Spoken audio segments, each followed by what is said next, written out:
Sementara itu, aktivitas vulkanik Gunung Barujari yang merupakan anak Gunung Rinjani di Lombok membahayakan penerbangan dari dan menuju Bali.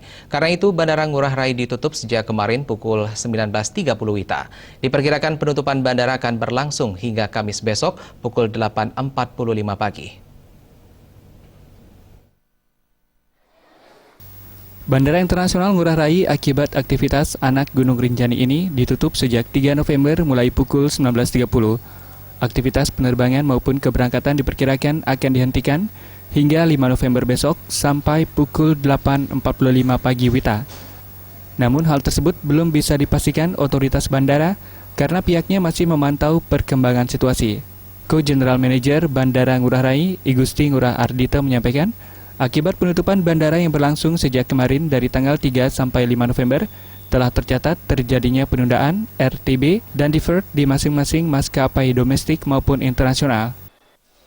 Jadi sebagaimana sudah kita ketahui bahwa Bandar Udara Internasional Igusti Ngurah Rai Bali itu ada penutupan sejak kemarin pada pukul 19.30. Karena ini bencana alam, kondisi alam, kita sejak awal tidak bisa memastikan.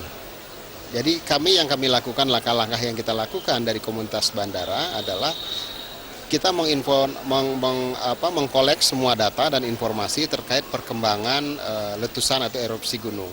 Dan dari data-data tersebut kita evaluasi untuk menentukan langkah selanjutnya. Dari data yang kita himpun sampai dengan hari ini dan rencana sampai besok, itu domestik diperkirakan akan berdampak. Kita perhitungan dari tanggal 3, 4, dan 5 sampai jam 8.45 menit besok, kalau itu berjalan sesuai dengan schedule itu, maka yang akan berdampak adalah ada 183 untuk penerbangan domestik yang akan datang.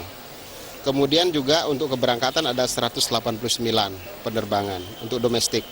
Untuk internasional ada 157 penerbangan untuk kedatangannya dan kemudian ada 163 untuk keberangkatan. Ngurah Ardita menambahkan pihaknya terus melakukan pemantauan dan monitoring setiap 3 jam terkait dengan aktivitas anak Gunung Rinjani. Selain itu, pihak bandara tetap melakukan komunikasi dengan pesawat-pesawat yang melintas di jalur tersebut. Hal ini dilakukan untuk memberikan kepastian kapan Bandara Ngurah Rai dibuka kembali. Penumpang diimbau untuk memutuskan menginap di hotel sambil menunggu jadwal penerbangan atau menjadwalkan ulang jadwal keberangkatan. Meriantika dan Sufiatna, Bali TV.